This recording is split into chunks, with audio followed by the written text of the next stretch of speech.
जय भोजपुरी सब भोजपुरिया श्रोतागण के हमनी के तिवारी ब्रदर्स यानी हम जी तिवारी जी और हम अनिकेत तिवारी प्रणाम करते हैं जा का हलवा आशा करते हैं जा आप लोग बहुत बढ़िया हुकम जात आप लोग एक बार फिर से स्वागत बा आप लोग के अपन भाषा वाला रिएक्शन चैनल बीएफसी रिएक्शन पे तो आज हम रिएक्शन लेके आए थे खेसारी भैया के नया होली वीडियो आयल बा हम भोजपुरी ऑफिशियल यूट्यूब चुनर चैनल चोली जो गाना का नाम बा चुनर चोली ऐसे नामों थोड़ा अलग आई गाना चेंज भ गेल बा रंग से नाम रहे हां रंग बर से पहले नाम रहे देख लियो जाओ का उहे गाना है जो आप लोग के भी माइंड में चला था हमारे माइंड में अब हम सुनते देखले नहीं की देखल जाओ बड़ा जबरदस्त स्टाइल बा रिएक्शन दे दिहल जाओ एकरा पहले आप लोग के भाई एगो छोट रिक्वेस्ट करला हमरो होली गाना आवे वाला बा एगो ऑडियो आ गेल बा एएफई भोजपुरी पे जोना गाना के नाम बाटे का हो नाम पता बा ना हम नहीं सुनले तो गाना के नाम बाटे असुरंगम तोहर खजाना जी हाँ भैया लेकिन पीटर बेटर गाना पाएंगे वो गाना आइल बा कि नाही हिरान है नाही बबुआन है भोजपुरिया जवान तो भोजपुरी में एकता बढ़ावे खातिर वो गाना तो भैया वो गाना के डिस्क्रिप्शन में लिंक भी बा और आके जाके आप लोग सुनी जा प्यार भले अलग रे रोडुवे हे पहचानवा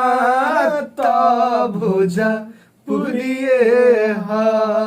ये गाना बहुत सुंदर आप लोग जरूर सुनम जा और प्यारा डिस्क्रिप्शन में लिंक बा जाइए सुनी जा ऑफिशियल चैनल पर रिलीज बा जी तिवारी जी ऑफिशियल और इंस्टाग्राम पर हमके फॉलो कर जा और बीएफसी रिएक्शन के फेसबुक पेज के लाइक कर जा ओ पर रिएक्शन पड़े लागल बा तो चलिए रिएक्शन शुरू कर जाओ पहले बता दे डिटेल बताओ जाओ तो आप लोग बता दे भैया कि गाना के दो आदमी लिखले बड़े श्याम देहाती और आजाद सिंह जो कि जोड़ी चलेला और एक गाना में म्यूजिक बा साजन मिश्रा जी के और एक गाना में खेसारी लाल यादव के साथ जो हीरोइन दिखाई दिया उनका नाम बा मौसम जी हाँ भैया चंद्रमुखी मौसम भी देखेगा कौन मौसम है हाँ रंगीला मौसम खेसारी लाल यादव के मधुर आवाज बा कोरियोग्राफर वाले लकी विश्वकर्मा जी तो मिला डायरेक्टर विभांशु तिवारी हाँ डायरेक्टर विभांशु तिवारी पड़े तो मिला जुला के बहुत ही बेहतरीन टीम है गाना में काम के लिए भी तो चली वीडियो वालों के साथ हम देखम जाए कैसा लगा रिएक्शन शुरू कर जाओ सारेगामा कारवां इस तोहफे में है 5000 सुनहरे गाने और कुछ यादें। ये मौसम भी है लोकेशन कितना मस्त भाई हां डांस देखल आइकन के अरे देखले बनी क्या के वीडियो में टीजर आई है अरे ना और कौन वीडियो में हमारा कहला कौन सी आइली होलिया में साली मुसका पूरा लइका सन के बन गइली जा होलिया में साली मुसका पूरा लइका सन के बन गइली जा सबके सवारी के निकली है घर से टच करे खाती मन तरस रंग बरस रंग भीजे चुनर रंग बरस भीजे चुनर चोली रंग बरस अमिताभ बच्चन जी के क्या गाना का मोड़ने वालों जबरदस्त लग रहा है भीगे चुनार वाली पर चुनर चोली हाँ अंदर लेगा डांस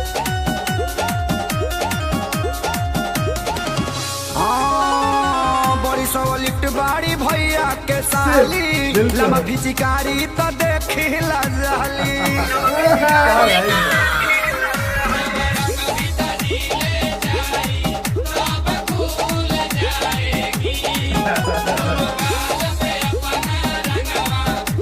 क्यूट लगा मन खजुआत होई इनको भीतर से सीधा बन तारी ऊपर से रंग बरस भीजे चुनर चोली रंग बरस भीजे चुनर चोली रंग बरस मतलब डांस कमाल के भाई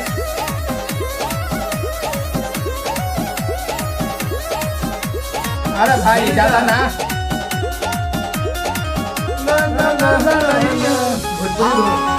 कोरा उठावला पदेत बाड़ी गाड़ी नारा बस गइल वो जन बाभारी मोटकी है ये का लाइन लिखले वाले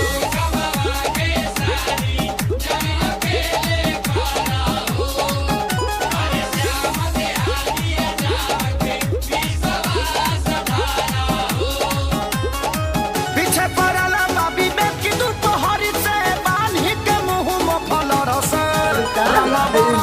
रंग बरसे भीजे चुनर चोली रंग स्टेप बरसे लगा था। रंग बरसे भीजे चुनर चोली रंग बरसे आहा अरे पूरा इंडिया हिली बाबू। भैया हो रंग बरसे भीगे चुनर वाली के जगह भोजपुरी में रंग बरसे भीगे चुनर चोली। जी हाँ भैया, आप लोग देख लीजिए खेसारी लाल यादव जी, अमिताभ बच्चन की जी के भी जो की डांस स्टेप को लिया हई वाला देख रही है नु। तो मिला जुला का बेहतरीन वीडियो आप लोग के हम भोजपुरी पर रिलीज हो चुकल बा। एगो चीज में नोट किया है, हाँ काफी हीरोइन शांत रही, ये हमेशा हर वीडियो में शांत रहेली, क्यूट लागतो रही है, तन डांस करती हर वीडियो में डांस कर शांत रहेली। एक और देखा जाता गाना के एक लोकेशन पर कोई ये एक लोकेशन 2-3 शिकायत बा ये गाना में, लेकिन शिकायत नहीं, लेकिन गाना के लोकेशन जन बैकग्राउंड रहे मस्त लागत रहे, मस्त रहे। थोड़ा जब इतना भैया कोई भीगे चुनर वाली में तो थोड़ा इतना बड़ा कंपनी इतना बजट लगावती है, बजट ना एमे तो धोती कुर्ता जैसे देहाती लुक रहेला। उम्मीद पे खरा इतनी ना उतरल हाँ। बजट जोन गाना जना लेवल पे रहे, तब जितना सोचात रहे के में कुछ देखे के मिली, कहे के सीन एक के लोकेशन पे सीन एक लोकेशन एक ड्रेस पर पूरा खींच दिया ई कमी में देखी भैया। ऐसे कुछ लोग बात हम जा समझता नहीं, आप लोग कोई लोग बात इग्नोर करे, लेकिन तन समझे के एक और चीज लागल है जोन लड़का पीछे लिपसिंग करत रहे सब कहीं दिखावल गइल है लिपसिंग। हां ओहो सब ना देखल, मतलब थोड़ा सा पर जल्दीबाजी कर लेल बा। ऐसे कि यदि लिपसिंग दिखावल जित भैया तो आप लोग भी गौर से सुनती जा कि आखिर कहल का जा रहल बा। तो खेसारी जी सामने लोगत रहे लिपसिंग पीछे हो रहल बा, क्यों देखते नहीं के, तो थोड़ा बहुत हम थोड़ा डायरेक्शन के भी मैं थोड़ा बाकी खेसारी जी के जो वो स्टेप बानू,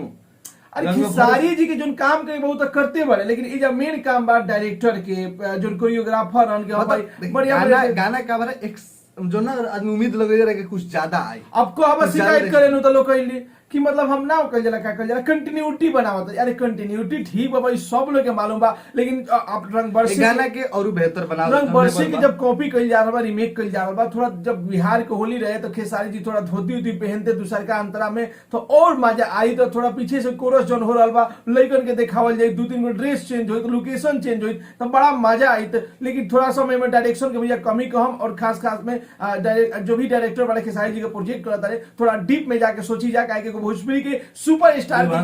हमरा कहते हैं कि भोजपुरी के सुपरस्टार के गाना बा, दर्शक बहुत ज्यादा उम्मीद करेले वीडियो के, तो आप लोग परफेक्ट नहीं गाना के जब से अनाउंस भइल बा तब से मतलब हम खुद अब बताइए अब हमनी का इतना उम्मीद लगा, आप लोग कितना उम्मीद लगा, गाना सुने में कहीं कमी भइल है बिल्कुल गाना जबरदस्त, शब्द इतना बढ़िया बढ़िया लिखले बालो, आजाद जी और श्याम जी, मफुलर सुफुलर म्यूजिक जबरदस्त बा साजन मिश्रा जी के। और ये वीडियो में सबसे मस्त जोन वाला स्टेप कहते बानी खेसारी जी अपन सिग्नेचर खेसारी जी के 5 में से 5 स्टार देवे कोई तो हम 5 में से 5 स्टार देम। बात की जाऊंगा सारे जोन को स्टार रही मौसम जी उनका के 5 में से 4 स्टार देम, और भी बेहतर कर सकत रही। बात की जाऊंगा डायरेक्शन के तो 5 में से 3 स्टार। आप लोग अब रिएक्शन भी देखे के मिली, रिएक्शन के साथ रिव्यू भी, ऐसे रिव्यू सेशन तो आप लोग कितना स्टार देम जा एक गाना के जरूर ही कमेंट विदाउट खेसारी जी, खेसारी जी देख के मतलब देखिए खेसारी जी तो सब गाने में बड़े, खेसारी तो स्टार बड़े, उनका खातिर कौन सोच रहे। बाकी देखिए अगर इस तरह से ना चला जाए तो भोजपुरी में भी लोग मनमानी करी, कम पैसा में ज्यादा हाथना तो मतलब कि पूछल ई जाता कि खेसारी लाल यादव के गाना में तो नहीं सोची जाए कि नहीं खन, और ओकर बाद सोचिए कि कितना स्टार देम जाए डायरेक्टर के या गाना के टीम के, अपन राय जरूर ही कमेंट बॉक्स में बताई जा। चाहे भोजपुरी एक तब बना के भोजपुरी के खूब गाना शेयर कर जा, कोनो बात ना, मेहनत सब कोई कहले बा शेयर कर जा, मेहनत के पूर्ण रूप से मेहनत देता नहीं, लेकिन हम का कहते नहीं सुधारे कम कहां ये रिक्वेस्ट बा जे भी देख रहल भाई वीडियो बनावे वाला, अगर आप लोग तक वीडियो पहुंचता ती बात ध्यान रखी जा, दिल में बसेले खेसारी जी का और इनका के हर गाना में अलग अलग लुक में देखल पसंद कर, बहुत उम्मीद रहेला खेसारी जी के गाना आ रहल बा तो कुछ कमाल दवाल बवाल होई, और इतना सिंपल में निकाल दिया आप दर्शक के साथ कहीं ना कहीं दिल के चोट पहुंचावत। अरे एगो हमनी के सब के का है कि भाई बॉलीवुड के गाना के रीमेक बड़ा बड़ा बजट में गाना, उम्मीद पे खरा ना उतरल है वीडियो, एक के ड्रेस पर सब घींच घाच के बहुत दिमाग खराब। चलिए अगला वीडियो अगला रिएक्शन में मिलते हैं, तब तक एकता बना के रही जाए। जय भोजपुरी।